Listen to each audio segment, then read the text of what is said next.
Buenas noches, bienvenidas y bienvenidos a un nuevo webinar de WOC Alumni. Hoy sobre cómo podemos desarrollar una cultura innovadora en tu organización. Pera Rosales, buenas noches. Buenas noches. Pera nos va a hablar de cómo podemos liderar la innovación, en qué han cambiado las empresas, qué barreras suelen encontrarse, por qué es importante una cultura innovadora o, por ejemplo, qué elementos son los clave. Pera Rosales es asesor en liderazgo de innovación, es coach organizacional y ayuda a las personas y a las organizaciones a conseguir su máximo potencial. También es fundador y CEO de Inusual. Cuando quieras, Pera. Muchas gracias ante todo por la invitación, y lo que vamos a hacer esta noche es hablar sobre algo que está casi en boca de todos, pero que difícilmente se encuentran referencias, y os hablo por pura experiencia de cómo se desarrolla una cultura innovadora dentro de una organización, que no es lo mismo que cómo se innova desde una organización. Una cosa es innovar y otra es hacer innovadores dentro de la organización. Con lo cual, lo que yo vengo a compartir con vosotros es básicamente una recopilación de todo lo que hemos aprendido en mi empresa desde hace prácticamente 6 años, que empezamos a trabajar con organizaciones fundamentalmente grandes, algunas de ellas de un tamaño menor, pero prácticamente el 90% corporaciones con miles de personas, por decirlo así, y con un objetivo bien concreto, que es desarrollar una intraemprendimiento dentro de la organización, pero que no solo se mida por el output, digamos, que tiene esa organización, sino que se mida porque la cultura va impregnando en las personas que trabajan en ella, y de pronto haya como una especie de actitud de emprendimiento interno, aunque la empresa no sea tuya, ¿no? Y esa particularidad de intraemprendimiento está demostrada, que las empresas que tienen esa cultura realmente marcan la diferencia, pero paradójicamente, a pesar de que todo el mundo habla de ello, o mucha gente, no hay mucha cosa por ahí en que puedas tirar del hilo. Entonces, lo que hemos hecho ha sido, pues bueno, proponer este webinar, y es una recopilación de los aprendizajes y de las referencias que nosotros usamos cada día con nuestros clientes. Así que espero que os guste. Entonces, básicamente he estructurado la charla con una serie de preguntas que nos van separando, porque hay más de 100 pantallas. No os preocupéis, porque hay algunas que son puramente visuales, hay poca letra pequeña, pero sí que me pareció interesante a la hora de estructurar pues que hubieran como preguntas que nos anclan de lo que vamos a hablar. Concretamente voy a empezar hablando de en qué han cambiado las empresas. Vamos a hacer un poco de contexto, y además de en qué han cambiado, hacia dónde lo han hecho, ¿no? Con lo cual, a partir de aquí, lo primero que quiero compartir con vosotros es que sabéis que la esperanza de vida humana aumenta, pero no pasa así con las organizaciones. Como podéis ver en la pantalla, la esperanza de vida de las empresas decrece a medida que van pasando los años, y me imagino que vosotros podréis adivinar por qué es, ¿no? Y probablemente os viene a la cabeza en que tiene que ser porque hay una cierta complejidad que antes no existía, una incertidumbre que antes no existía, se habla del mundo VUCA, etcétera, etcétera. Luego vamos a ir entrando más en detalle, ¿no? Pero fijaros que hay una clara línea descendiente. Esta habla prácticamente de Estados Unidos, incluso aquí pues es otra manera de verlo, ¿no? Que son las compañías que todavía están, y como veis, desde los años que empezaron, ¿no? Habían 500 y bueno, van bajando, y son las que más duran. Desde los años que llevan 35 años hay algunas empresas que son 500 que están ahí, pero hay muchas otras que van cada vez durando menos y menos. Nadie se sorprende de que una empresa pues dure 10 años, dure 15 años, y esto antes era prácticamente impensable. Las empresas duraban muchísimo más.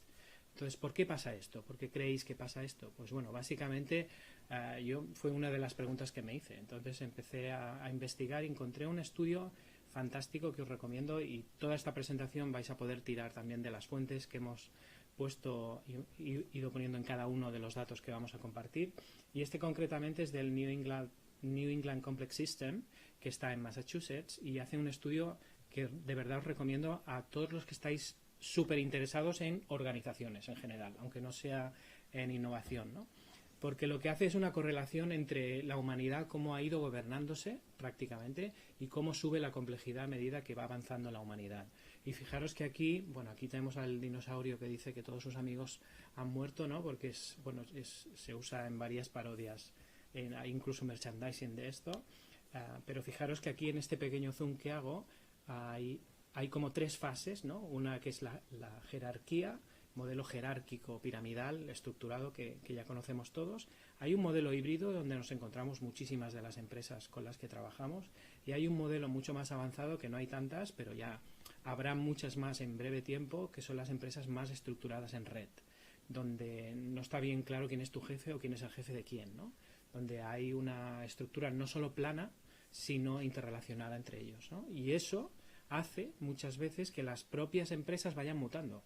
Entonces no son estructuras estáticas y hieráticas como podría ser, por ejemplo, el ejército, o podría ser la iglesia o cualquier otra organización tradicional que sigue manteniéndose y gobernándose con un modelo muy tradicional, sino que como el mercado cambia con mucho dinamismo, nos tenemos que ir adaptando a eso, ¿no?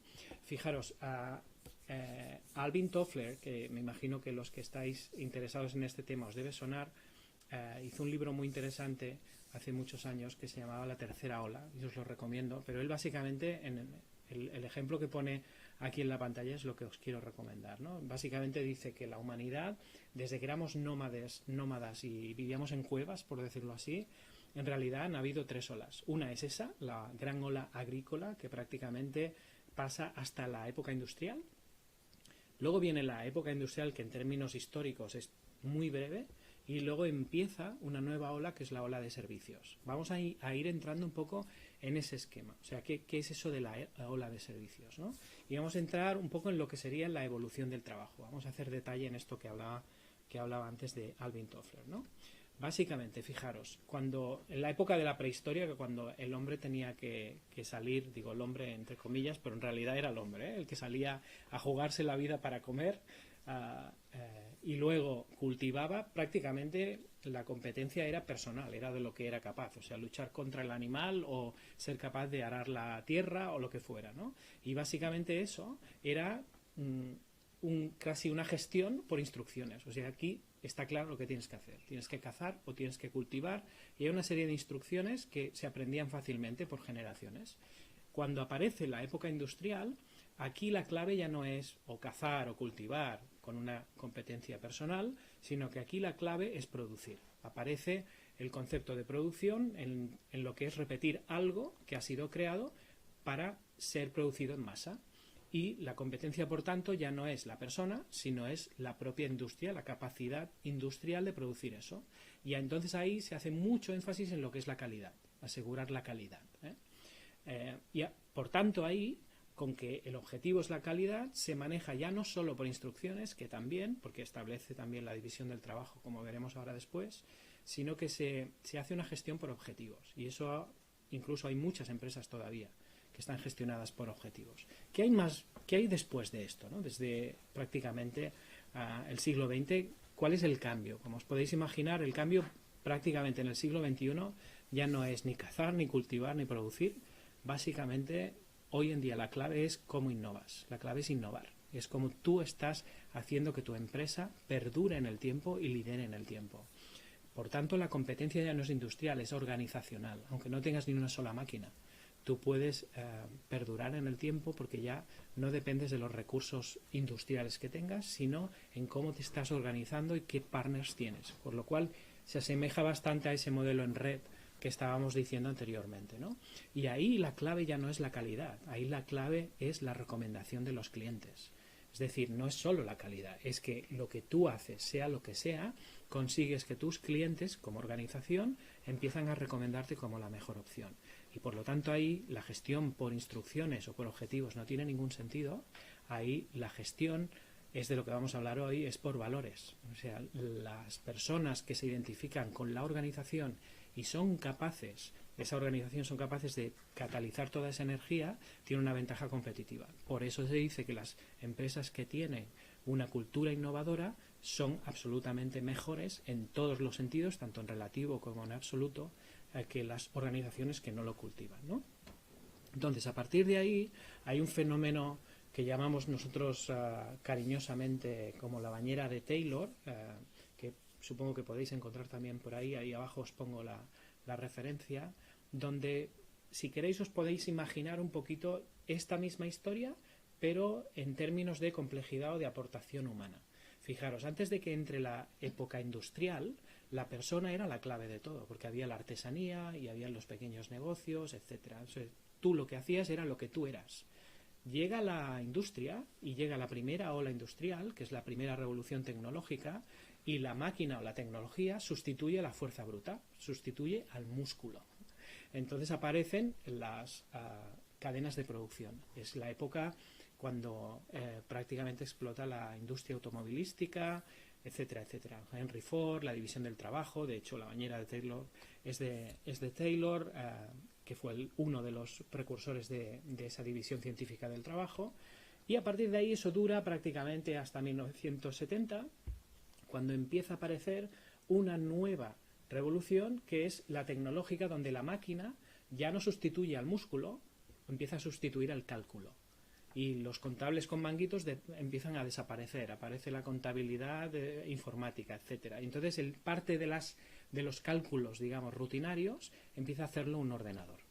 Eso significa que empieza a haber la oportunidad de que tú ya tengas un nuevo protagonismo en la parte humana que tú aportas. El thinking aparece de nuevo ahí, porque en la época industrial, como veis, el thinking queda muy abajo, porque al haber la división del trabajo, los que piensan están separados de los que hacen. De hecho, el management, digamos, o los ingenieros piensan cómo se hace un proceso, y entonces los puestos de trabajo vienen a ser puestos que han sido predefinidos y no importa, en teoría, a quién pongas ahí. Con lo cual aparece el concepto de recursos humanos, no solo recursos industriales, sino recursos humanos. Luego vamos a ver cómo esto cambia. Con lo cual, hoy prácticamente volvemos a tener que la bañera vuelve a subir, porque tenemos una organización innovadora, mercados globales, alta personalización y en mercados muy dinámicos. Eso es imposible hacerlo de manera seriada. Nadie sabe qué va a pasar de aquí a 3 meses. Quizá nadie sabe qué va a pasar de aquí a una semana. Y muchísimo menos planes estratégicos a 3 o 5 años. Esto prácticamente, si sigue, nadie se lo cree. Entonces, se hacen forecasts porque hay que hacerlos, pero prácticamente todo el mundo sabe que depende de un montón de variables, ese forecast igual no sirve para nada, ¿no? Con lo cual, esa tercera revolución industrial es que la máquina ya no sustituye solo el cálculo, sino empieza a sustituir todo aquello que es rutinario, todo lo que es la rutina. Con lo cual, primera pregunta que quiero hacerte para que te la hagas tú para tus adentros, tanto para ti como para tus clientes o en tu trabajo actual. ¿Cuánto de rutinario tiene tu trabajo ahora mismo en la organización? ¿O cuánto de esa organización que estás pensando ahora mismo hacen las personas que son cosas que podrían hacer las máquinas? Si es mucho, esa empresa tiene un problema. La primera es que no tiene una cultura innovadora implantada, con lo cual tarde o temprano va a tener que hacerla. Pero el segundo, pero es más importante, es si tiene personas creando rutinas, va a aparecer tecnología tarde o temprano que esa rutina la va a hacer una máquina, con lo cual va a tener un problema serio, como te puedes imaginar, ¿no? Entonces, a partir de ahí, simplemente como hemos hecho una evolución del trabajo, quería también compartiros un poco una foto de esto de innovación. Prácticamente, ¿de dónde viene? Pues prácticamente, como os fijáis aquí, hemos hablado de toda la etapa industrial, de productividad. Fijaros que hay aquí Taylor abajo a la izquierda, aparece la calidad estructurada, todavía no se habla de innovación, y no es hasta el año más o menos 50 donde aparece la primera metodología, que es TRIZ en este caso, y desde entonces no ha parado de aparecer grandes escuelas, por decirlo así, de innovación. La última es esta que llamamos como de Critical Thinking, Design Thinking, Agile, Lean Startup, etcétera, etcétera. Pero antes de eso ha habido, pues, por ejemplo, el pensamiento estratégico, donde Chesbrook, por ejemplo, con la innovación abierta, o Christensen, que hace el ADN del innovador, etcétera, ¿no? Pero fijaros que estamos hablando de algo que tiene muy poco tiempo en términos, digamos, de ciencia, ¿no? Cambiamos un poquito de tercio, siguiendo con la misma línea, pero vamos a otro lado. Entonces, ¿qué pasa con el cliente? Fijaros aquí, Sam Walton, que es la persona al frente, digamos, al principio de cuando aparece Walmart, dice, solo existe un jefe, el cliente. y puede despedir a cualquiera, incluso a mí como presidente. Lo único que tiene que hacer es gastarse el dinero en otro sitio. Y ahí aparece el concepto de que tú puedes tener la industria o la red de distribución que tú quieras, pero si tú no consigues, o la empresa más bien dicho, y por tanto el tú agregado que supone la empresa, no consigues que el cliente se gaste el dinero contigo o invierta el dinero contigo como organización, tienes un problema y vas a acabar despedido. Entonces, en base a ese paradigma, fijaros, y de esto hace bastante tiempo, aparece toda una migración que llamamos nosotros de el producto al cliente. O sea, hay toda la etapa, digamos, de manufactura o de fabricación, pasa por la etapa de la distribución, donde aparece Walmart, ahí es de donde viene, aparece luego la era de la información tan conocida, que es cuando aparece Amazon, Comcast, incluso Google, y a partir de ahí ya no aparece la era de la innovación, aparece la era del cliente. De hecho, eso es una de las primeras lecturas que me gustaría quedar con vosotros. La innovación simplemente, o la cultura innovadora simplemente es una herramienta, no es un fin en sí mismo. El fin en sí mismo es que el cliente siga eligiendo, tanto si es un cliente, digamos, lucrativo o no. Estamos hablando a nivel de organizaciones, pero toda organización trabaja para algo y para alguien. Ese alguien vamos a llamarle cliente, aunque no sea el que se gaste el dinero. Pero en la mayoría de casos las empresas trabajan para clientes que se gastan o invierten el dinero en ellas. Si la empresa no considera que ese cliente debe estar en el centro de la organización, tiene un problema cultural de entrada. Y la mayoría de empresas que vienen sobre todo de largo, estas grandes que ya llevan años funcionando, están haciendo este cambio, o sea, son conscientes muchas de ellas, pero no pueden hacerlo porque tienen un problema cultural de base, que es que han vendido productos toda su vida. Y piensan que cuidando el producto el cliente ya va a venir a comprarlo. Y eso no es así. El cliente hoy en día decide en base a unos parámetros que son los que a él le da la gana o los inputs que le llegan. Pero no es gracias a que tu producto sea bueno. Tú puedes tener el mejor producto del mercado y el cliente decidirá otro por una variable que tú no estás controlando en ese momento, ¿no? Entonces, a partir de ahí, ¿qué hacemos?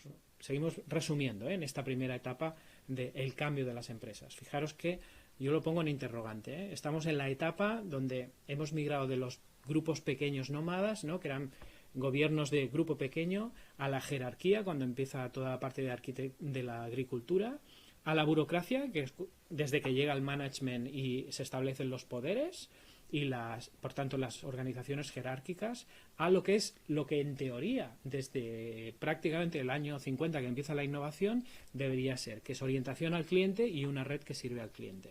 Y yo pongo, ¿seguimos aquí? Pues sí, muchas empresas siguen en la etapa de la burocracia, como bien sabes. Seguro que ahora mismo estás medio sonriendo porque sabes que o en tu empresa, en otra muy cercana, se sigue con la burocracia, ¿vale?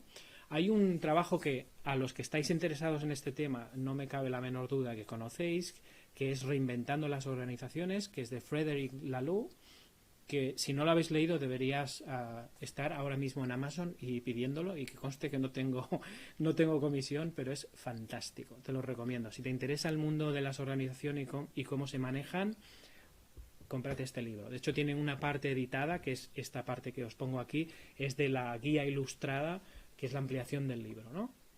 Él resume básicamente que la historia va generando los modelos de liderazgo en las empresas que merece la época en la que viven, con lo cual pero ahora coexisten muchas de ellas. Todavía hay aquí, como veis en la pantalla, estas 4 columnas corresponden a los modelos que él establece. De hecho, establece un quinto, que ahora aquí no vamos a hablar porque es demasiado avanzado de momento, pero él establece que hay empresas que son impulsivas y que prácticamente el jefe es casi como una autoridad, ¿no?, moral y de todo tipo, y se le debe obediencia. Esto, desgraciadamente, todavía hay empresas que funcionan así. Hay la tradicional, que hay una gran densidad de empresas así, que funciona por procesos replicables, tiene un modelo muy estable y va funcionando, y con lo cual pues su estructura responde a ese modelo. Y entonces, nada que decir, probablemente no va a ser muy innovadora, pero sí que puede ser muy rentable, ¿no? Y hay muchas empresas todavía ahí, muy tradicionales.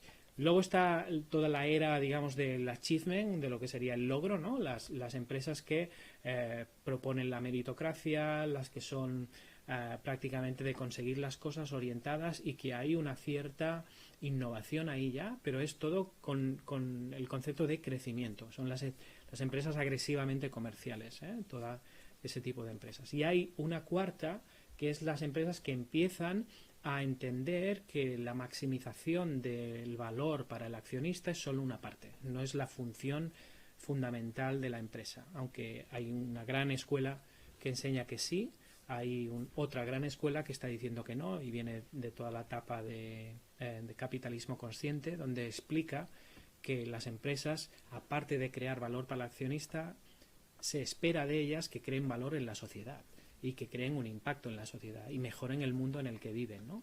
Y estas están bebiendo un poco de eso. Por lo tanto, son empresas que están lideradas en base a valores, ¿ya? Y son empresas donde se empodera al empleado. Si estás en una de estas, aunque no innove y no tenga una cultura innovadora todavía, quédate porque probablemente va a cambiar. Y si tienes algún cliente en esta, felicítate porque también va a ser bueno. Hasta aquí la primera etapa, ¿vale? Entonces, ¿por qué a las empresas les cuesta tanto cambiar? ¿Y cuáles son las barreras que tienen estas empresas para cambiar? Entonces, si ahora pudiéramos estar ahí interactuando en directo y levantar las manos y tal, seguro que habría muchísima gente que diría, pues, el miedo, pues es una de las barreras, ¿no? Pero vamos a entrar un poco ahí. Antes de eso, lo primero es que a mí me parece espectacular y cada vez lo vemos con más claridad, es que la tecnología cambia, pero las personas no cambian. Y tú probablemente no lo haces mucho. Es decir, cambiamos, pero cambiamos orgánicamente. Pero tú no, estoy seguro de esto, tú no duplicas tu capacidad de proceso cada 2 años, menos cada 1. Y no eres cuántico tampoco. Y tu cuñado tampoco. ¿A qué no?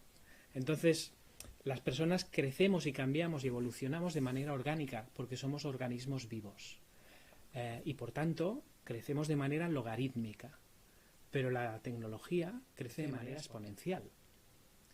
Y esto significa en que la adaptabilidad humana, si es verdad que cada vez nos vamos adaptando más hacia lo que sería un ratio de cambio, cada vez estás más acostumbrado a cambiar, por eso a las personas mayores les cuesta más cambiar, porque ya llevan más años y cuanto más joven, más fácil es de cambiar, pero no vas creciendo mucho. Ahora, la tecnología, fíjate, o sea, si tú cruzas lo que sería la adaptabilidad humana y cruzamos con la evolución tecnológica, y esta curva podría ser mucho más pronunciada, pues ¿qué sucede? Que aquí tenemos un problema donde ya nos ha pasado la tecnología, la complejidad, los niveles de información que hay en la sociedad, etcétera. O sea, no puedes controlar todo lo que está a tu alcance que te podría ayudar. Es decir, es como comparar de estar en una piscina donde tú más o menos controlas tu entorno a estar en pleno océano, donde no sabes si hay tormenta o no y donde todo nos supera. Con lo cual, las competencias y a nivel de cultura y de organización que se necesitan para afrontar estos niveles de cambio y de dinamismo son espectaculares, solo teniendo en cuenta la tecnología. Con lo cual, que no te extrañe esta imagen, ¿no? Las organizaciones que son, nosotros las llamamos como elefantes, con todo el cariño del mundo, pues cuando ven un ratón que se mueve tanto, tienen miedo. Cualquier pequeño cambio que tú establezcas en una organización, pues va a generar de entrada resistencia. Y de entrada, esa resistencia por miedo a que algo cambie y ese cambio lleve a un riesgo que sea superior y sea difícil de parar después. Por eso aparece Drucker hace un montón de años diciendo algo que todavía está más en boga, yo diría hoy más que nunca, que es que la cultura se come a la estrategia para desayunar. Entonces tú haces una reunión con tu board, con el comité ejecutivo, con los socios, con lo que sea, y puedes cambiar la cultura prácticamente en un año en el papel. Pero en la realidad son unos cuantos años más. Porque la cultura no es la estrategia. Tú puedes cambiar de estrategia de ventas en cuestión de una semana. Luego implementarla te puede costar un año. Pero la cultura te va a costar años cambiarla. Porque la cultura, al final, es esto que veis aquí. Es el sistema operativo de la organización. La cultura no son los pósters que están colgados en la pared. La cultura es aquello que dice, sin decirlo, cómo se hacen las cosas aquí. Y qué es lo que se valora aquí y qué es lo que no. Y a veces ni se explicita, pero se sabe. Y eso es la cultura organizacional. Y tiene muchos elementos que luego vamos a ver, concretamente la cultura innovadora. Pero nosotros lo resumimos en que la cultura es un sistema de permisos. Es un sistema operativo y es lo que está bien y lo que está mal de manera, sobre todo, implícita pero en muchas ocasiones explícita, ¿eh? Hay muchas organizaciones que, por ejemplo, dicen, seguro que te suena, las personas es lo más importante en esta organización. Y luego, cuando hay un problema personal de algo, demuestran una poca humanidad espectacular en muchos casos, ¿no? Por poneros un ejemplo, el más flagrante, ¿no? O flexibilidad en el trabajo, conciliación o lo que sea, pero sin embargo dicen, no, somos una familia y las personas tal y cual. Pues esto es cultura. Cuando se sabe que la gente está escuchando eso, pero sabe por dentro que no es verdad, eso es cultura. Entonces, otro elemento, toda organización tiene cultura, no la haces tú, la organización ya la tiene. Otra cosa es que tú la quieras cultivar. De hecho, cultura viene de cultivar. Entonces, tú puedes cultivar la cultura, siempre que tengas la paciencia suficiente como para poderlo hacer y el convencimiento claro de hacia dónde quieres llevar a la organización. Entonces, a mí, de todas las imágenes que os voy a compartir hoy, esta es la más importante. Es la que no tiene letras, pero dice todo lo que es la cultura en las organizaciones. Que es que, por un lado, tendríamos que ir para un lado y por el otro la gente va para otro. Así habla con cualquier manager y si tú lo eres, lo sabes, esto cuesta mucho. Hay veces que no, que estamos polarizados y vamos todos al mismo sitio, pero esto pasa mucho. Se supone que deberíamos hacer aquello cuando en realidad nadie lo hace porque no queremos hacerlo, ¿no? Entonces, ¿cómo se gestiona esto? Hay una parte, aquí hay otro libro que quiero recomendar que se llama Las leyes de la disrupción, que de alguna manera es como un calmante para todas aquellas empresas que quieren ser más innovadoras y no lo consiguen porque necesitan más tiempo. Y es que el cambio, en general, aparece primero por la tecnología. Luego lo adopta la gente, si es que esa innovación es buena, ¿no? Luego lo adoptan las empresas, o sea, es el tercer agente. Y luego lo adopta la política o las leyes, con lo cual muchos de los cambios aparecen desde que el consumidor los adopta hasta que la empresa los incorpora, hay un lapsus ahí. Y ese lapsus cada vez se está haciendo más grande, porque la gente va mucho más rápido que la capacidad de cambio de la organización.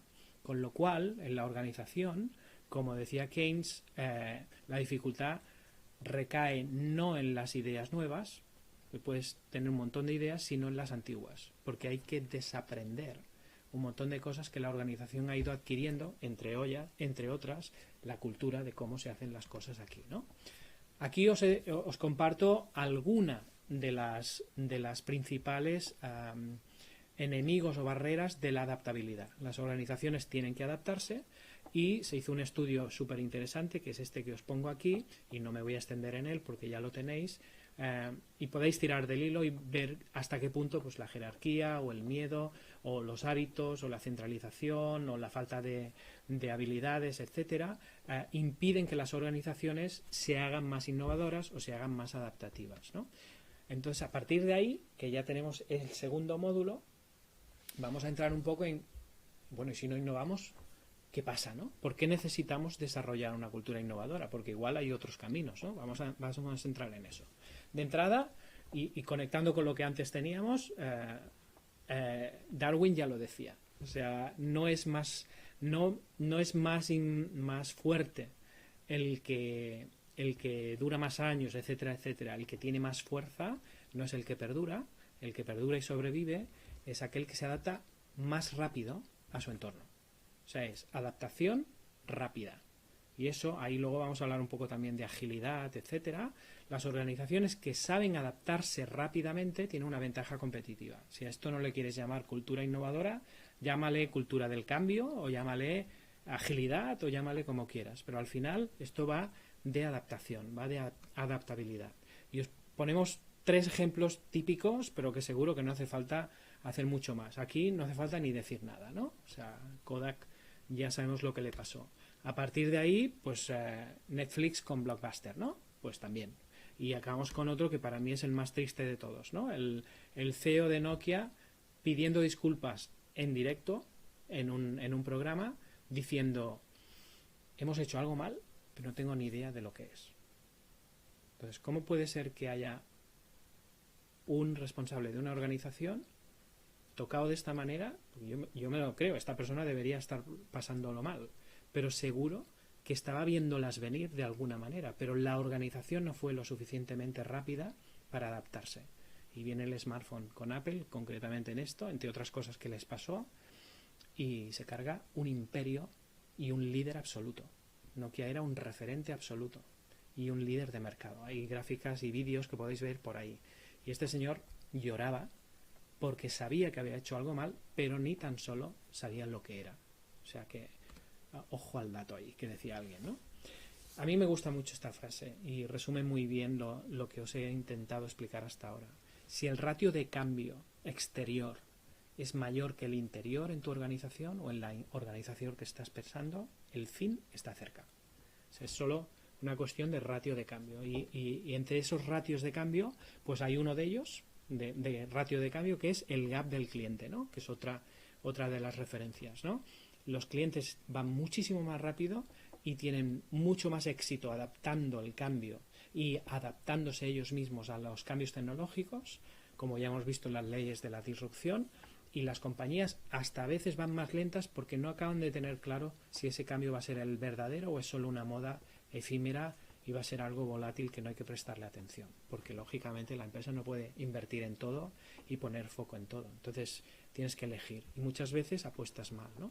Entonces ese cambio llega también al marketing, que es otro de las áreas, ¿no?, que afectan a la innovación. Y este señor hace ya bastantes años ya decía esto, ¿no? El modelo de marketing de hoy está roto. Estamos trabajando en base a un pensamiento anticuado en un mundo lleno de posibilidades. Y nosotros seguimos haciendo exactamente lo mismo.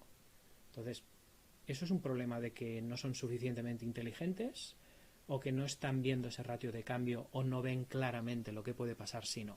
Entonces entremos un poco en ese tema, ¿no? ¿Qué puede pasar si no? Aquí os pongo una metáfora que usamos a veces, ¿no?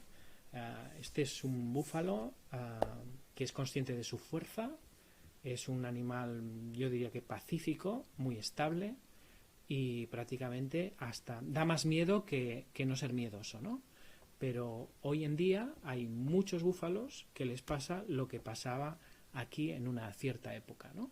Donde los indios, más listillos, menos fuertes, pero más listillos, que podrían ser hoy las startups o cualquier otro cambio que pueda haber, se las hacían para provocar estampidas. Entonces, otra de las preguntas que quiero hacerte, ¿conoces alguna empresa que está en plena estampida y corre, no sabe para dónde, pero corre? ¿O conoces alguna empresa que funciona como un pollo sin cabeza, donde hacen todo lo que aparece, pero no hay detrás una reflexión? Y si no es una empresa, es un departamento. Pues eso es lo que nosotros nos encontramos constantemente en organizaciones. Afortunadamente son focos concretos, ¿no?, donde la empresa ya es consciente y entonces quiere darle sentido a todo eso. Pero esto es una metáfora que puede ayudar mucho, ¿no? Cuando una empresa es súper fuerte, estable y que prácticamente da miedo a los demás, de pronto acaba en precipicio huyendo de no sabe qué. Entonces, ojo ahí también. Con lo cual, hemos hablado antes del mundo VUCA. Para el que no lo sepa, pues son estos acrónicos que un acrónimo de combinar la volatilidad con la incertidumbre, con la complejidad y con la ambigüedad. Es básico estar hablando de cultura o de transformación digital, que ahora se habla tanto, etcétera, y no hablar de VUCA es prácticamente un pecado, con lo cual yo lo he puesto simplemente para, si hay alguien que todavía no sabe lo que es, para incluirlo y que no diga a alguien, oye, es que no has hablado de VUCA, ¿no? Pues bueno, ahí está, el VUCA y muchas otras cosas nos vienen a decir que en el fondo nadie sabe lo que nos va a venir de más. Bueno, una reflexión, ¿no? Algo que yo aquí pongo, hay muchas empresas que lo intentan, pero muy pocos están satisfechos. Esto es uno de muchos estudios que podéis encontrar por ahí, ¿no? Hay el 93% en un estudio de Accenture, de directivos que entrevistaron en un estudio de miles de directivos que contestaron el 93% que consideraba que para tener éxito tenían que innovar. Y de esa misma gente, solo un 18% estaban contentos y satisfechos con su programa de innovación. Podían decir que estaba funcionando, ¿no?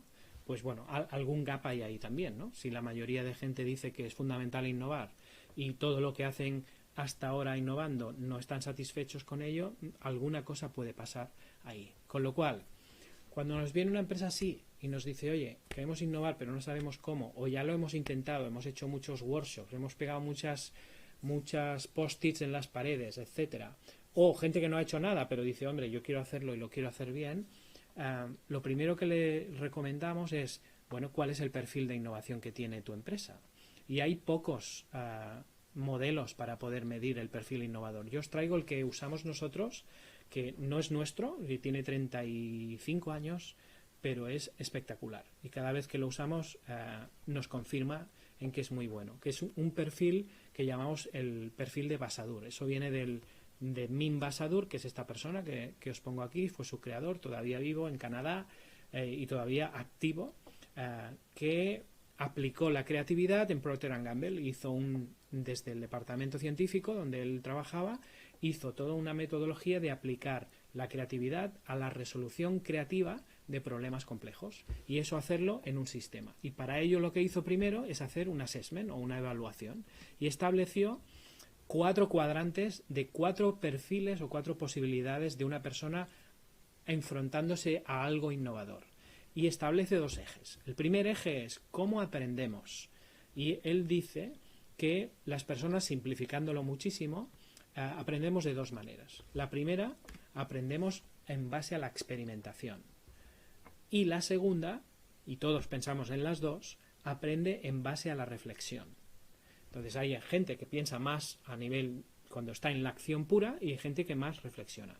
Y todo ese nuevo conocimiento que adquiere nuestro cerebro, ese aprendizaje, nos sirve, nuestro cerebro lo usa instintivamente en base a nuestro comportamiento adquirido de 2 maneras. Uno, para idear, u otro, para alimentar nuestro criterio de evaluación. Entonces, si cruzamos esto, nos encontramos con 4 perfiles. Si cruzamos la gente que aprende con experimentación y su cerebro genera ideas, hablamos de generadores. Tiene un claro perfil generador. Si hace lo propio de idear, pero en base a la reflexión, hablamos de conceptualizadores. Si hace lo propio, pero evaluando y no creando, es un optimizador. Y si lo que hace es con la experimentación y evalúa con experimentación, lo que hace es implementador. ¿Cuál es mejor? Los 4. ¿Cuál es el problema? Que las empresas no están equilibradas en esto. ¿Por qué? Pues porque hay esta concreta, por ejemplo, si os fijáis, hay un 31 de implementadores y hay un 44 de optimizadores. Hay mucha optimización. ¿Por qué? Porque es la herencia de la etapa industrial de la bañera de Taylor. Alguien ha preparado algo, alguien lo ha conceptualizado, que suele ser marketing, etcétera, y luego lo que hay que hacer es venderlo y explotar, porque la organización no está hecha para cambiar, está hecha para explotar.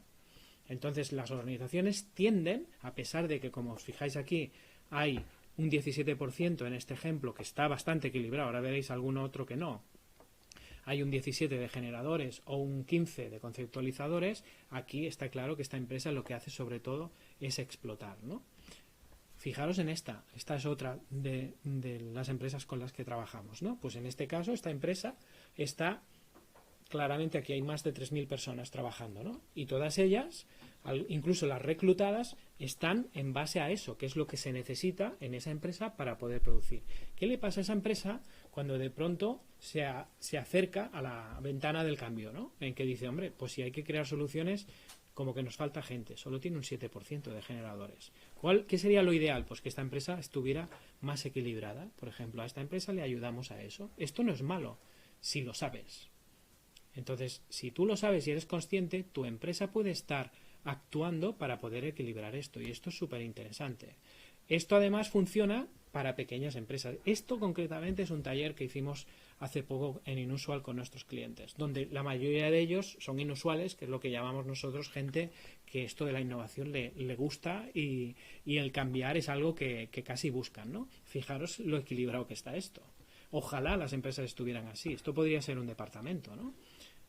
Lo bueno es que esto puede tener con nombres y apellidos, con lo cual tú te puedes ir a cada persona y tener aquí a tu departamento cada uno con el perfil. Si esto lo compartes en un programa de innovación, ya no tienes ese problema que dice el estudio de Accenture, porque empiezas a ser consciente de dónde estamos. Como mínimo ya parte de la base en que sabemos dónde estamos y lo que nos va a costar llegar a donde queremos ir.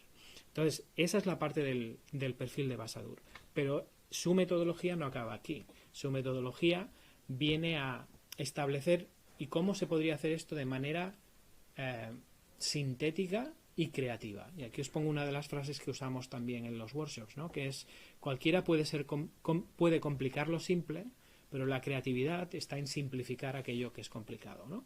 Y él lo que hace es hablar del complexity thinking. Veis que hemos hablado mucho de la complejidad creciente, pero lo que hace es, ¿y si pensáramos en simplificar lo complejo?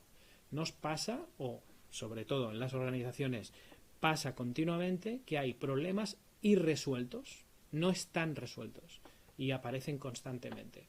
Cuando hay un problema de ese tipo y por mucho que la organización quiere resolverlo y no puede, estás, aunque no lo sepas, ante un problema que llamamos complejo. Los problemas complejos no se resuelven solo de una manera y para resolver los problemas complejos no se puede usar solo la lógica. Los problemas complejos tienen características específicas que no vamos a usar hoy aquí, pero os animo a que lo enviáis, la teoría de problemas complejos, pero básicamente se distinguen en que tienen muchísimas más variables y hay una incertidumbre tal que tienes que simplificar a la fuerza, con lo cual la lógica sirve de poco. Él lo que hace es beber un poco de la escuela del el divergir y el converger, donde se inventó con Alex Osborne hace un montón de años la técnica del brainstorming, que seguro que os suena. Él bebe de eso en su etapa de investigación y lo que hace es establecer un brainstorming sistematizado, donde son solo 2 pasos de 8 que tiene todo el proceso. El proceso se distingue por tener 3 fases.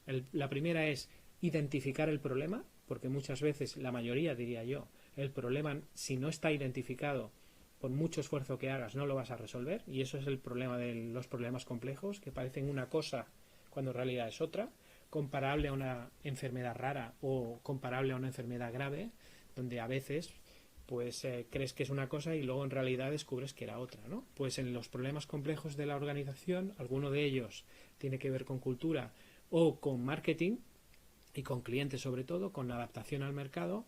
El gran problema es que la organización no tiene un proceso para encontrar científicamente de qué estamos hablando en términos de problema. Y una vez que ese problema ya está, que él invierte 3 pasos ahí, hay 2 pasos de lo que sería la formulación de la solución, ya no habla del problema, sino habla de la solución y finalmente implementa la solución, todo en un ciclo concreto e iterativo. Con lo cual él, hoy no nos da tiempo a entrar a explicar cada uno de los pasos, pero os recomiendo, y si algún día queréis, pues podemos hablar del Complexity Thinking porque da para hablar durante mucho tiempo, ¿no? Entonces, yo lo resumo de alguna manera con esta frase de Deming, ¿no? Si no puedes describir lo que estás haciendo como un proceso, es que en realidad no sabes lo que estás haciendo. Entonces, si tú quieres resolver problemas complejos, necesitas un método. Y si quieres desarrollar una cultura innovadora en la organización, necesitas un método, porque por casualidad no va a pasar. Puede pasar por osmosis, pero igual no lo ves, o sea, te mueres antes, porque con todo lo que hay, puede costar mucho cambiar la organización si no llevas un proceso concreto, ¿no? O bien te hacen cambiar, que esta es la otra manera de cambiar, ¿no? Que te hacen cambiar los demás, como hemos visto con Nokia o con el resto de ejemplos que te puedes imaginar. Bien, ya vamos por el 6º bloque. ¿Cuál es el paradigma del liderazgo necesario para desarrollar una cultura innovadora? Mirad, yo diría, si hay algo importante en crear una cultura innovadora, es precisamente esto. O sea, la cultura no la crea la gente que trabaja en la organización, entendiendo la gente como los empleados o la gente de base o cuadros medios bajos. La crean los líderes. Los responsables de la cultura son los líderes. Entonces, vamos a entrar a fondo en lo que sería cuál es el modelo de liderazgo innovador, porque de liderazgo se habla y mucho. Y aquí yo creo que hay mucha gente de psicología, me han chivado por ahí, que hay gran parte de asistentes que normalmente son frecuentes en psicología, y hoy vamos a hablar un poco de un modelo de liderazgo que espero que os pueda servir para verlo de otra manera, porque hay muchas veces que el liderazgo se entiende de manera distinta. Resumen, o sea, del management clásico, donde partimos de la productividad, como habéis visto antes, pues pone en cuestión todo, ¿no? Desde la productividad al progreso, de lo estándar a lo personalizado, de lo industrial a lo cultural, bueno, todo lo que hemos dicho, no me voy a extender ahí, ¿no? Con lo cual, el modelo de pensamiento es distinto, con lo cual el pensamiento del management clásico es el lógico, y en el liderazgo innovador, que no es sustitutivo, cuidado, del management clásico, sino que es aditivo. O sea, cualquier manager clásico o tradicional o convencional, como le queráis llamar, pero management de toda la vida, del de Drucker, por decirlo así, del de las escuelas de negocio que nos enseñan, eso no es malo. si está utilizado en el contexto adecuado. Pero si está utilizado ante un problema complejo o un entorno cambiante o incierto, entonces sí que es malo, porque estamos intentando comer la sopa con un tenedor. Estamos usando un modelo que no es correcto o no es eficiente, como lo quieras ver. El liderazgo innovador antepone todo esto que seguro que ya habéis visto y habéis leído mientras yo estaba hablando, ¿no? Entonces, dos modelos de liderazgo. Vamos a contraponer lo que es el management clásico y cómo se comporta el management clásico. Entendiendo por management, gestión. ¿Qué significa? Gestión simplificada es, con los recursos disponibles, yo como persona consigo los resultados esperados. Recursos disponibles, resultados esperados. Y en los recursos de momento ponemos ahí a la gente, ¿eh? Luego veremos que no lo son. Pero si soy un buen manager y además clásico, lo que suelo hacer es mi presupuesto, mis recursos que yo dispongo o puedo disponer, los uso para conseguir o superar lo que se espera de mí. Bien. Por lo tanto, estoy en una zona de confort donde yo he aclimatado. De hecho, el management es un conjunto de reglas que nos permiten mantener el control. El paradigma es controlar. Entonces, ahí lo mejor es la metáfora del termostato. Cuando hay un problema, ¿qué pasa? Yo me provoca ansiedad, decir, ostras, algo que va mal. O sea, algo que se está poniendo de obstáculo entre conseguir los objetivos, ¿no? Entonces yo lo que hago es reaccionar. Y cuando reacciono, sustituyo ese problema. Fijaros aquí abajo que pone la efectividad y el tiempo, ¿no? El management clásico lo que hace es lo que mucha gente hacemos también, ir subsistiendo. Entonces vamos a ciclos. Hay apretones, no llegamos a final de mes, o se nos ha caído un cliente, o necesitamos subir por lo que sea, nos ha salido un competidor, o lo que sea. Cuando hay un problema, todos a correr, todos apretamos, y entonces trabajamos duro, y luego baja, tiende a relajarse porque el problema tiende a solucionarse, con lo cual a la próxima tormenta ya sacaremos el paraguas otra vez. Modelo clásico. ¿Y eso cómo se contrapone? Liderazgo innovador, que insisto, no sustituye sino que complementa. Hay muchas veces que no estamos dentro de nuestra zona de confort, sino que el cliente o el entorno nos lleva a salir afuera. Si sales fuera, más vale que no seas víctima, sino que seas responsable. Entonces, más vale que si vas a salir fuera, vayas en clave de exploración, y lo que tienes que hacer es ir a jugar, no para no perder, como tenéis aquí a la izquierda con el management clásico. O sea, no quieres perder el estatus, no ya del líder, sino el estatus de la empresa. Quieres mantenerlo controlado. En lo otro, juegas para ganar. Con lo cual, estás yendo a conquistar y, por lo tanto, estás asumiendo una serie de riesgos que pueden entrarte. Con lo cual, este montañero con escalada y encima corriendo, pues es una metáfora que puede funcionar para que te imagines cómo funciona este modelo de liderazgo, ¿no? Fijaros aquí en la derecha donde tienes al final no es el paradigma de reacción ante el problema, aquí el paradigma es crear el resultado esperado, crearlo de cero, no con los recursos disponibles, sino con lo que te puedas encontrar. Con lo cual aquí hay primero propósito, ya no hay un disparador de problema, sino lo que haces es propósito, visión y resultado esperado. ¿Qué quieres conseguir? ¿Cuál es tu reto? Eso es el objetivo y el paradigma de un líder innovador. ¿Qué queremos conseguir? ¿Para qué nos levantamos cada mañana? A partir de ahí, pasión. Porque como no tengas pasión, más vale que no hagas nada. Porque te va a salir el culo por la culata. El tiro por la culata, perdón. Y luego, por la otra parte, pasión, pasas a hacer la siguiente montaña.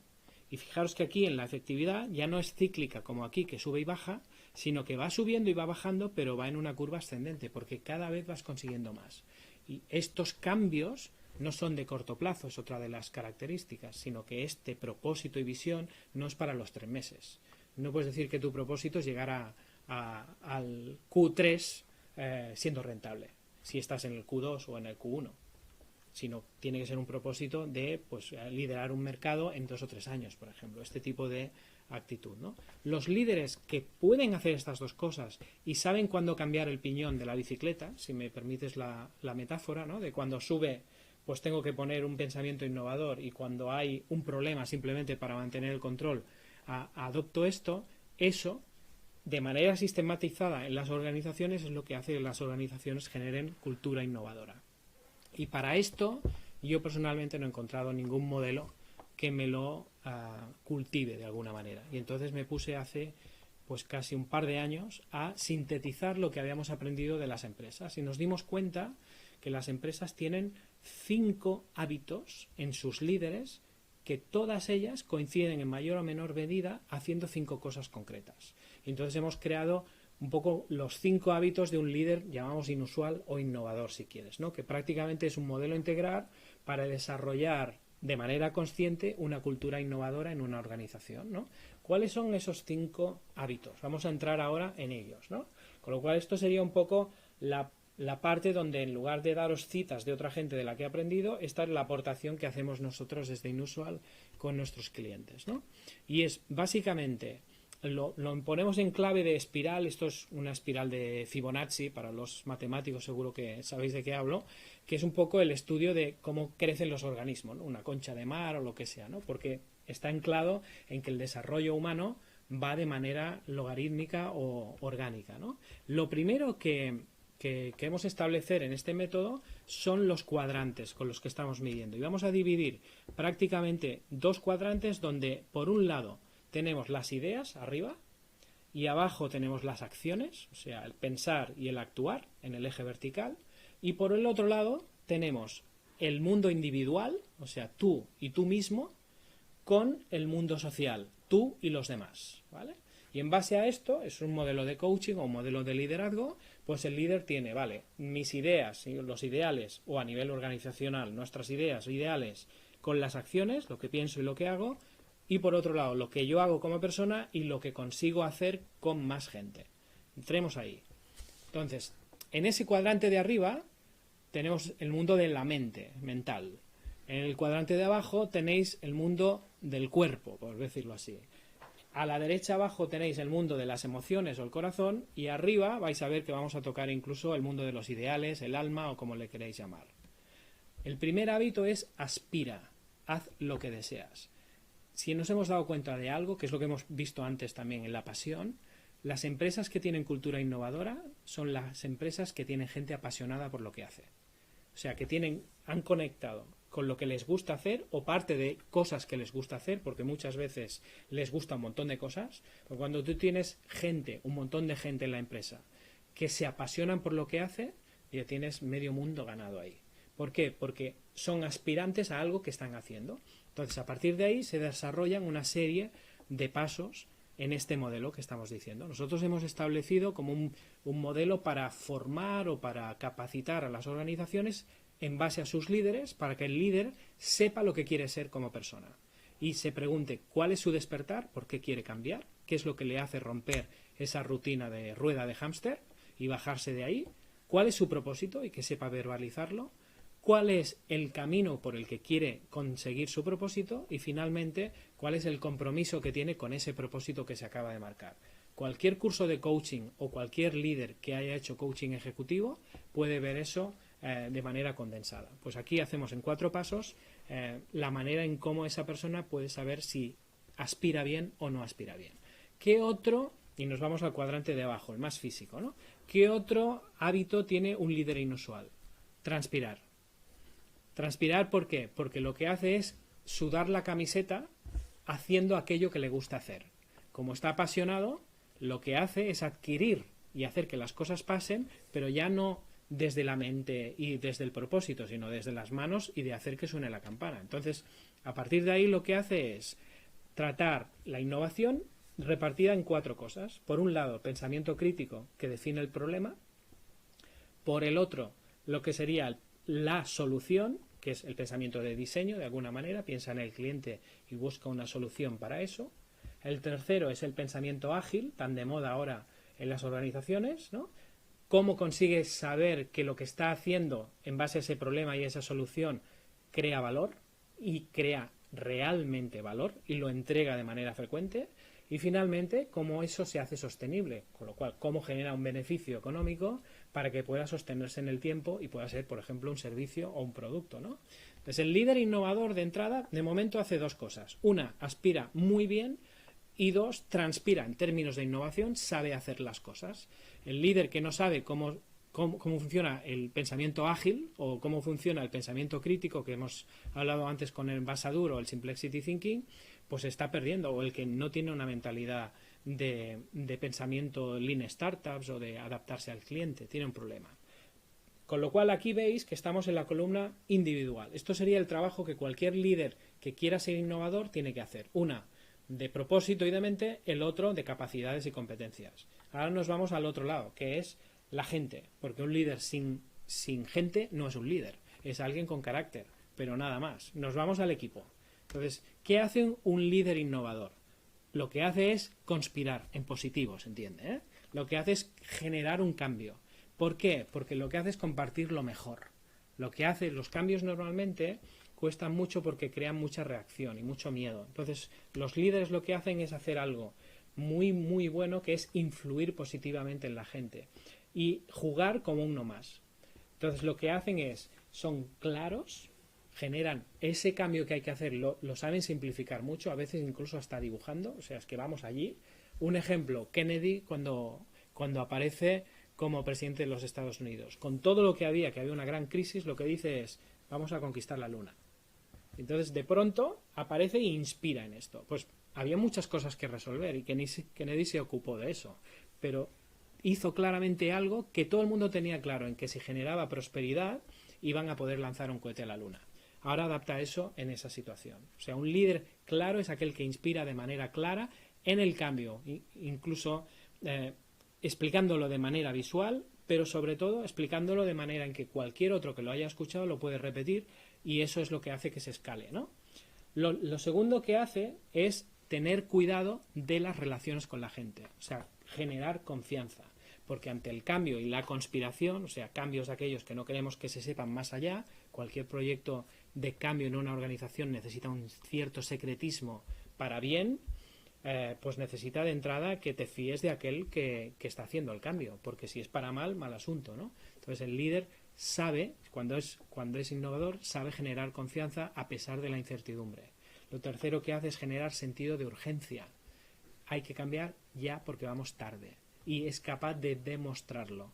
El líder innovador demuestra con hechos y con datos que hay una urgencia y que hay que cambiar, aunque los demás no la sepan hasta que él empieza a hablar. Y finalmente, tenacidad, o sea, que es el equivalente de lo que sería el compromiso cuando estaba aspirando, ¿no? La tenacidad es un equipo que, a pesar de las vicisitudes y de la diferencia de las resistencias que se encuentran en la organización, que van a verlas si quieres cambiar y no hay resistencias, que no estás cambiando, con lo cual la gente se te va a poner así y la organización va a generar anticuerpos del sistema para cambiar, tú eres tenaz y vences esa resistencia, porque tienes a la gente motivada en eso. A partir de ahí nos vamos al otro, que es la parte de inspirar, que es lo que mucha gente piensa solo que es un líder. El líder no es solo para inspirar, pero aquí la inspiración no viene tanto en cómo hablo, veis que aquí abajo son relaciones interpersonales, aquí viene de un modelo de liderazgo auténtico, o lo que llamaríamos liderazgo transformacional. Y el líder que inspira es porque marca la diferencia y tiene 4 características concretas. Lo primero es un líder auténtico, predica con el ejemplo, o sea, es el típico líder que hace lo que dice lo que hace. Es un líder que cuida las relaciones antes de nada, o sea, la persona siempre es antes, ante cualquier problema la persona es siempre antes, con lo cual la gente se fía de él y es leal. Luego cuida la vitalidad, es decir, tiene un olfato y un instinto de todo aquello que puede generar un éxito futuro y lo cuida, no lo pisa, que hay muchos líderes que no, si no están programados para eso, lo pequeño no lo quieren, porque si no funciona a corto plazo no lo quiero. Y finalmente hace que suene la campana, es decir, consigue los resultados. O sea, un líder inspira cuando consigue cosas, no cuando dice cosas. Y finalmente el quinto hábito, si os fijáis, estamos dentro también de ahí, es un líder que es capaz de respirar, que es un poco mantener el equilibrio entre lo que sería mente, o sea, el uso racional de la mente, ¿no? Las emociones, lo que sería la inteligencia emocional con los demás y con él mismo, lo que sería el cuerpo, o sea, la energía física, o sea, hay muchos líderes que solo viven para trabajar. Pues eso no es un líder inusual. Un líder inusual es el que te dice, vete a casa y mañana te quiero aquí fresco. Y el fin de semana ni se te ocurra mirar el email, por ejemplo. Es un líder inusual, porque la mayoría de líderes esperan que te mires el email, ¿no? ¿Por qué? Porque si tú no descansas, al final acabas agotándote. Y el líder inusual sabe eso. Y incluso el líder inusual habla de espiritualidad, si queréis. Tengas la confesión religiosa que tengas o aunque no seas religioso. Pero el ámbito religioso es solo una parte. Aquí hablamos de espiritualidad, que es aquello que trasciende como persona, cuando te integras con tu todo, con tus ideales, ¿no? Pues un líder es capaz de conectar el propósito de vida, para qué estamos vivos aquí, ¿no? Una persona que está centrada en eso, tanto en mente, cuerpo, alma y corazón, es una persona equilibrada de la cual te puedes fiar. Si encuentras a alguien así, cuídalo, porque vas a aprender un montón de él, ¿no? Todo esto, que lo hemos tenido que aprender a base de investigaciones, al final lo hemos recogido en un libro, que dentro de poco estará. Lo voy a poner solo unos segundos, porque yo no he venido aquí a hablar de mi libro, pero que sepáis que en enero va a aparecer uno donde se explica todo esto con más detalle, ¿vale? Y todo esto es, además, un método que hemos desarrollado dentro de las empresas para aquellas empresas que quieren pasar de lo rutinario de sus líderes a líderes inusuales, que sepan pasar por cada uno de esos pasos, ¿no? Y eso además tiene un perfil de evaluación donde cada competencia de esas quedan medidas, y eso, por ejemplo, podría ser el ejemplo de una persona que está en pleno desarrollo trabajando una serie de capacidades dentro de ese modelo que hemos dicho, ¿no? Si alguien tiene más información, ahí os dejo los elementos y ya está. Y ahí pasamos de tercio. ¿Cuáles son los elementos clave de una cultura innovadora? Si no sabemos esos elementos, poco podemos ver. Pues aquí os dejo unos cuantos. No me voy a entretener en ellos porque luego os podéis repasar la presentación y no me quiero enrollar, ¿no? Pero aquí hay toda una serie de elementos que son clave y me voy a ir reteniendo en algunos de ellos. Por ejemplo, la creatividad, la colaboración. O sea, poco va a haber de cultura innovadora en una organización que no colabora o no fomenta la colaboración. Si es una organización que está organizada en silos funcionales, que es como viene de la hiperespecialización funcional, mal asunto. Pues las empresas que empiezan a cruzar talento de gente de equipos transversales, esas empresas empiezan a innovar. O que desarrollan un liderazgo por meritocracia y por talento y no tanto por poder de ordeno y mando, ¿no? Aquí hay otros más, no me voy a entretener en ellos porque, insisto, lo tenéis aquí explicado. Y aquí sí que hago un pequeño esquema como de ABC de lo que sería la cultura innovadora, qué piezas tiene, según una profesora de Harvard, que lo simplifica muy bien, ¿no? Básicamente tiene estos elementos que veis aquí. De entrada tiene un entorno, que sería un poco el proyecto, el programa de innovación, cualquier elemento que sirva un poco de paraguas conceptual, en el cual ponemos, por un lado, recursos, y como veis, distinguimos personas de recursos. Y esa intersección entre recursos y personas, pues son los equipos innovadores. Esos equipos hacen dos cosas. Antes de nada, usan la creatividad, con lo cual, cuidado con la gente que cuando oye creatividad piensa que no es negocio o que es poner postis en las paredes o pintar con colorines, ¿eh? Hablamos de creatividad aplicada a resolución de problemas, en este caso de una organización. Entonces tienen que pensar de manera no lógica para producir un impacto en aumento de ingresos, reducción de costes o algo, de manera que eso genere un retorno de la innovación que sea superior al coste que representa generar esa cultura. Si un programa de innovación en una organización genera muchas ideas pero no hace clean, pues es un programa tendido al fracaso, con lo cual la organización no va a crear una cultura, sino que va a crear frustración. Nos encontramos con empresas que han intentado hacer un programa de innovación y lo han dejado al cabo de 1 año y medio o 2 años, porque como no salían ideas, lo han dejado. A esa gente le pregunta si su empresa es innovadora y dicen que no. Con lo cual su cultura aún se le ha vuelto, porque querían ser una empresa innovadora, pero no han sabido hacerlo, con lo cual han creado frustración dentro de la organización y han perdido su credibilidad de cambio. Esto es un paradigma también interesante. Este señor Fuller decía: nunca cambias las cosas luchando contra la realidad actual. Para cambiar algo, construye un nuevo modelo que haga obsoleto el actual. Y muchas veces pretendemos cambiar con el avión en marcha. Esto es otra de las cosas que impiden la cultura innovadora. Si quieres generar cultura innovadora, empieza por lo pequeño, sepáralo un poco, crea un equipo, que ese equipo tenga reglas propias, que esté protegido, de ahí lo del liderazgo innovador, de que cuida la vitalidad, y empieza a generar que eso empiece a dar fruto, aunque sea poco, pero no lo compares con los demás. Y no digas, ¿y esto va a vender más? Porque eso es el corto plazo. si haces ese paradigma, entonces eso puede llegar un día a dejar obsoleto lo que ahora mismo está dando a la organización de comer. Entonces, esto lo voy a pasar súper rápido porque nuevamente es una matriz. Decide la estrategia, y esa estrategia puede estar en cuál es la apuesta de innovación que hace la empresa. Hay empresas que solo quieren crear la cultura, no quieren crear, por ejemplo, empresas de farma, su innovación ya está en investigación y desarrollo, investigan científicamente, sus productos son moleculares, entonces la gente, los empleados no van a decidir qué moléculas van a ser su próximo producto, con lo cual ahí pues quizá solo lo que quieres es intraemprendeduría que fomente algunas soluciones que no son el producto, ¿no? Y hay algunas que van situadas en base a lo que es el posicionamiento estratégico. No es lo mismo la innovación o la cultura innovadora en una empresa que lidera en coste, como podría ser un IKEA o un Amazon, que la que lidera en diseño, que podría ser un Prada o un Ferrari, por ejemplo, ¿no? Entonces, o un Porsche. A partir de aquí hay una serie de elementos que cuando veáis la presentación pues podéis referiros a ellos por si os sirve, ¿no?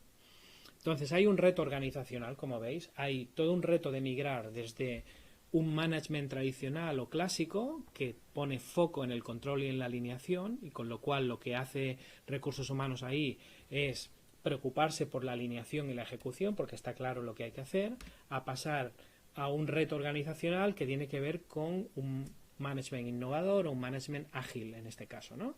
Que está enfocado en lo que es la adaptabilidad rápida hacia el cliente, o sea, foco en rapidez, foco en cliente. Y ahí recursos humanos lo que hace es aumentar el expertise, o sea, el talento, cuida el talento, incluso aquel talento que no ha aflorado todavía, que todo el mundo dé de sí lo suyo y pueda desarrollarse, la colaboración, que ese talento se cruce, y la toma de decisiones, a veces sin tiempo. Esto resume de alguna manera lo que os estoy diciendo. Pasamos de los hilos funcionales de yo trabajo a nosotros hacemos, donde no tiene sentido una persona que innova, porque no se puede innovar en individual.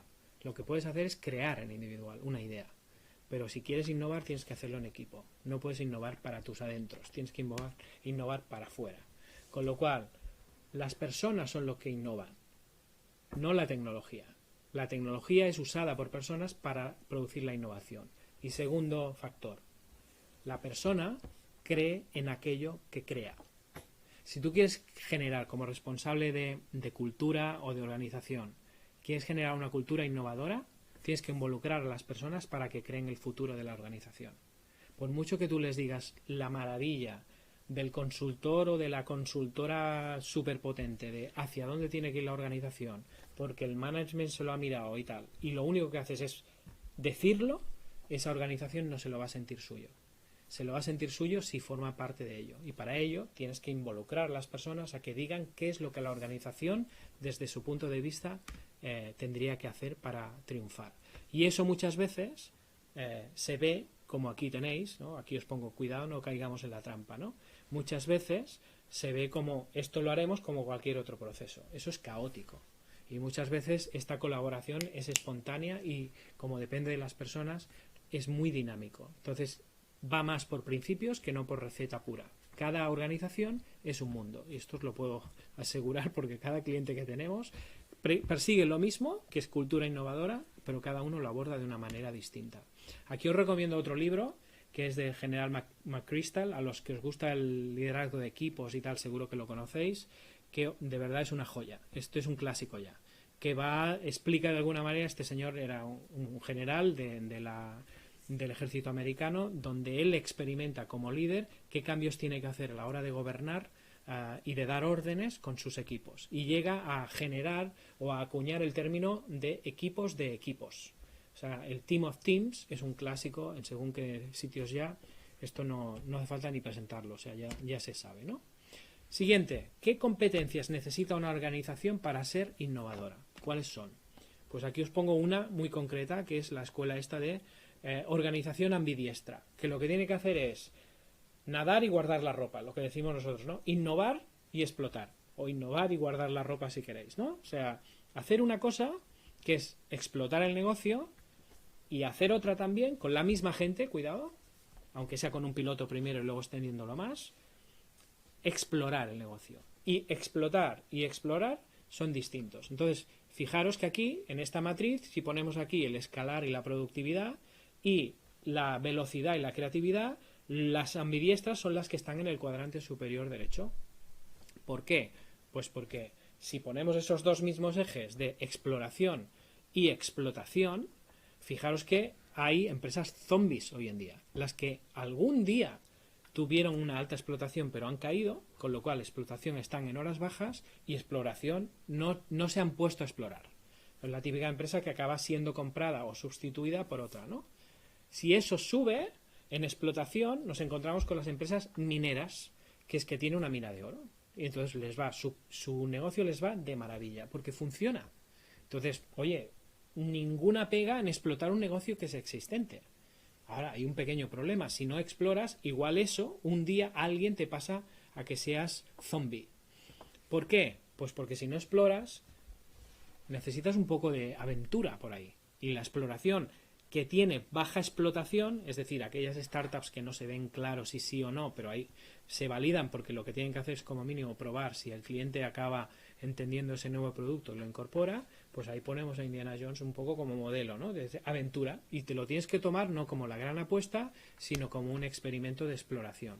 Y si realmente haces bien tus deberes y en alguna de esas aventuras tienes la suerte adecuación de poder hacer un proyecto que engancha y que el mercado te responde, entonces estás en el cuadrante de empresas conquistadoras que consiguen escalar aquello que han probado. Ahí están los Ubers, o están los Airbnb, o están los Googles, o están cualquiera de las empresas que han hecho una aventura y que de pronto han conseguido tracción en el mercado, ¿vale? ¿Cuáles son los niveles de madurez de la cultura innovadora en una organización? ¿Cuáles son concretamente? Pues fijaros, yo aquí os pongo, la educación no consiste en el aprendizaje de hechos, sino el entrenamiento de la mente para pensar. Y las empresas hoy en día lo que tienen que hacer es aprender, no innovar. Entonces se aprende de manera experimental, casi como aprende la ciencia. Y un poco esas son las claves de lo que quería explicaros. Hay como 4 niveles, ¿no? Aquí os los pongo en inglés, pero luego os pongo que es nivel 1, 2, 3 y 4. El nivel 1 es el novicio, digamos, el novato. Nivel experto es lo que ya empiezan a innovar un poquito, sistemáticamente, ¿se entiende? El nivel optimizado es el tercero y el nivel máster es el cuarto. Entonces, si los ponemos así, tampoco os lo voy a leer, pero aquí os pongo las claves con 4 niveles de madurez. Estamos acabando ya, ¿eh? 4 niveles de madurez de una cultura innovadora. Por ejemplo, el liderazgo. Si estás en nivel 1, ni tan solo espera innovar el liderazgo.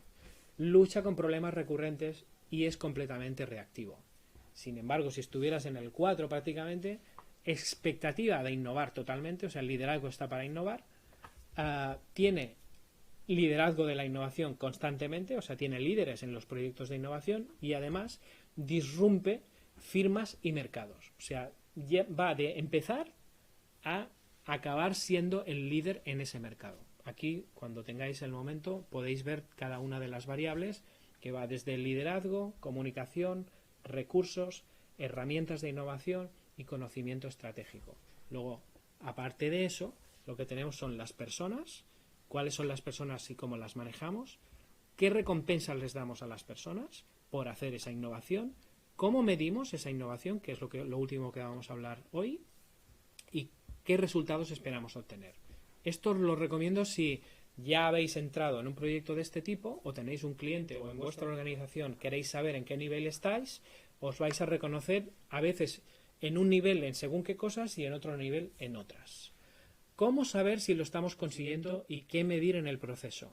Yo os pongo una que es mi favorita, que es la de la métrica que tiene 3M, que es lo que llama el MPBI, que es el índice o la métrica de lo que son los nuevos productos vendidos en los últimos 5 años dividido por las ventas totales.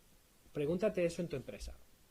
¿Cuántos son el nivel de ingresos o los productos vendidos en los últimos 5 años y qué representa eso respecto a lo que vendéis en general? Y ahí vais a tener una métrica que es aplastante. Pero hay algunas otras que son un poco más suaves y por eso os las pongo. Esta es la más radical, que me parece magistral. De hecho, 3M es uno de los antiguos dinosaurios que siguen siendo innovadores desde el principio, porque nacieron ya con ese espíritu, ¿no? Os pongo 3 ámbitos de métricas. El primero es de liderazgo. Fijaros, tú quieres medir el liderazgo innovador, pues pregúntate qué porcentaje de innovaciones que provienen de recursos externos, como crowdsourcing o innovación abierta. ¿Cuál es ese porcentaje? ¿Cuánta innovación has hecho gracias a algo que te han innovado desde fuera? ¿Qué porcentaje de inversión en innovaciones disyuntivas y versus evolutivas? O sea, ¿cuáles son las innovaciones que tienden a romper un poco los moldes versus la mejora continua, que a veces la disfrazamos de innovación, especialmente para las subvenciones? O qué porcentaje de tiempo, este es muy bueno, dedicado por parte de los líderes o de los managers de cara al futuro versus de cara al presente y a las operaciones. O sea, pregúntate claramente, o habla con recursos humanos, ¿cuánto de las horas de los cuadros medios o de los cuadros superiores de esta empresa, qué porcentaje de ese tiempo está dedicado al futuro de la compañía o al día a día de la compañía? Y eso te va a dar. En empleados, número de patentes que provienen por ideas producidas por los propios empleados. Esta es una métrica total. A esa empresa que dice, nosotros somos súper innovadores, mídele eso, a ver si es verdad. Número de ideas que se han implementado a partir de propuestas de los empleados. O sea, cuántas ideas que proponen los empleados en esos programas son admitidas por la organización. Número de ideas que han participado en algún tipo de premio de innovación o porcentaje de empleados entrenados en algún proceso de innovación. Si no entrenas a tu gente, ¿cómo lo vas a ver? Porque esto en la escuela nos enseñaba antes. Entonces, estas competencias, estas habilidades necesitan ser adquiridas por tu gente que antes estaba haciendo otras cosas, ¿no?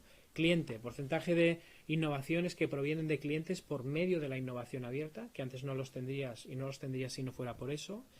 Número de productos o servicios que provienen de haber escuchado al cliente en las redes sociales, por ejemplo. Hemos innovado gracias a haber oído al cliente en Twitter o en Facebook en algo, o simplemente hemos contestado gracias por tu feedback y no hemos hecho nada, ¿no? O el último, número de clientes que participan en algún tipo de propuesta de innovación que les hemos invitado nosotros a que nos digan cómo debe ser nuestro próximo producto. Eso es bestial. Entonces, ¿cuántos? Si queréis medir que realmente o poner en cuestión una empresa si es innovadora o no, a los hechos me remito, preguntarle esto y sabréis si sí o no. Creo que acabo, esta es la última, me parece. Como veis han sido muchísimas, he intentado ir muy rápido porque soy consciente de que esto luego es un vídeo y lo podéis echar para adelante y para atrás, ¿no? Si estuvierais aquí en presencia probablemente habría ido más pausado, pero tenía muchas cosas que comentar con vosotros. En tiempos de cambio, quienes estén abiertos al aprendizaje se adueñarán del futuro, mientras que aquellos que creen saberlo todo estarán bien equipados para un mundo que ya no existe. Entonces, adapta eso a ti personalmente, a tu equipo o a tu organización y haz algo al respecto, porque para mí eso es todo lo que tenía que hacer hoy. Espero que os guste. Bueno, muchísimas gracias, Pere. Tenemos algunas preguntas, si te parece te las voy planteando. Okay. Y las vas repitiendo. Por ejemplo, dicen, si nos pasa como a Nokia, ¿es posible remontar? Aunque no hayamos sido los más rápidos en adaptarnos, ¿se puede recuperar mercado poco a poco? Sí. Probablemente no volviendo a hacer lo mismo que habéis hecho. Porque si buscas resultados distintos, no hagas siempre lo mismo, ¿no? Entonces, si te pasa como a Nokia, debido a haber hecho las cosas como las había hecho Nokia, de hecho Nokia está intentando remontar, cuidado, Yo estuve hace poco en un evento en Nueva York con el CEO de Nokia y apunta maneras, pero desde luego dudo muchísimo que vuelva a ser el Nokia que fue, pero está remontando. O sea, cualquier ser vivo o organización puede remontar, de entrada. Falta que quiera primero y luego que le dejen. Y ahí hablo ya de accionistas y de prioridades de inversión, etcétera, etcétera. Pero evidentemente es mucho más fácil para una empresa remontar si aprende de sus errores y no tiende a caer en la misma piedra de nuevo. Entonces, cuidado con, sí, puedes remontar, pero no uses lo mismo. Y eso no quiere decir hacer otra cosa completamente distinta. Ahí invito a hacer el Simplexity Thinking, un poco el Critical Thinking. ¿Qué nos ha llevado a esta situación? ¿Cuál ha sido el problema? ¿Qué es lo que realmente nos ha traído aquí? Lo que el CEO decía, algo hemos hecho mal, pero no sé lo que es. Si queréis remontar, tenéis que saber lo que es, porque si no vais a volver a caer otra vez. Entonces es importante saber qué es lo que os ha llevado hasta ahí, porque si no estás condenado a repetir tus errores. Otra pregunta dice, ¿saber hacia dónde y cómo tenemos que innovar es tan importante como ser los primeros? No, es más importante. No es importante ser los primeros, para nada, especialmente al inicio, desde mi punto de vista, porque siempre puedes ser el primero, si estás bien colocado. Y esto yo os animo a que miréis un poco la metáfora de las regatas. O sea, si tú te pones... Porque no depende solo de tus fuerzas como organización. Depende de los empleados, pero sobre todo depende de los clientes. Hoy en día vivimos de la recomendación del cliente, sea explícita o implícita. Entonces, esos son elementos climatológicos, por decirlo así. Entonces es como si estuvieras en plena regata y estás bien colocado al viento que quieres estar y que más sopla. El problema es que te hayas colocado mal y hayas hecho una apuesta, que es lo que tenéis ahí en esa matriz, equivocada. Es decir, que tú seas un negocio de volumen y no de margen y quieras jugar al otro. O sea, que quieras hacer hard discount cuando tú en realidad has vivido de margen.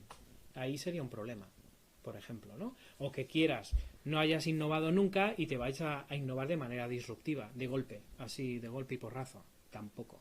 Entonces tienes que innovar en función de lo que eres hoy y ya llegarás a ser el número uno si lo haces bien, porque van a ser los demás los que van a hacer que seas el número uno, no tú. Dicen, en una organización que sea poco piramidal, ¿sería posible que la cultura de innovación surgiera de la base y a partir de ahí los líderes la hicieran suya? Es súper buena pregunta esta. Yo he visto algunos de ellos, pero cuidado ahí, porque ahí siempre acaba mal. A ver, innovación, se habla mucho del top-down versus bottom-up, ¿no? De arriba abajo versus de abajo arriba. Son fundamentales las dos, pero yo os diría, por orden de importancia, no se te ocurra crear una cultura innovadora sin permiso de arriba, porque no va a llegar, a menos que tenga suerte y el de arriba quiera, pero normalmente si emerge, a menos de que el de arriba esté viendo a ver qué sale y eso lo va a coger como una tabla. Tiene que ser un líder muy humilde para poder hacer eso, o un liderazgo muy humilde, cosa que, como sabéis, no es muy usual. Normalmente lo que suele pasar es que hay muchos movimientos que son bottom-up, que emergen de la gente, pero en los cuadros medios, en según qué nivel, se queda parado. Y entonces no llega. Entonces se crea como una especie de cultura conspiradora de vamos a cambiar. Esto es muy típico en organizaciones públicas, por ejemplo, o sin ánimo de lucro, donde arriba parece que están como un poco perdidos o intentando buscar su propósito y misión o reformularla, y la gente intenta innovar. Eso hay que hacerlo, desde luego, pero no se os ocurra desengancharos o desconectaros de los de arriba pensando en que vais a hacer la revolución sin que los de arriba os den permiso, porque esto es una empresa. Entonces, las empresas tienen propietarios y tienen poder. Entonces, el poder va de arriba abajo, aunque sea muy plana la organización, pero tiene gobierno y tiene responsables de ese gobierno. Entonces, convence al gobierno, inspira al gobierno de esa empresa para que dé licencia para innovar, porque si no, os va a crear una frustración bestial, aunque por el camino os lo paséis bien, pero la empresa no creará una cultura innovadora. En todo caso, puede pasar que muchos de esa empresa creen otra, cuando haya el cisma o la catarsis, y yo lo he visto en varias veces. Otra pregunta dice, si nosotros, que somos líderes, tenemos esa pasión de la que hablas, pero parte del equipo no se apasiona, ¿qué podemos hacer para que avance nuestra cultura innovadora? Muy bien, súper buena pregunta también. A ver, por eso hemos desarrollado el método este del liderazgo innovador.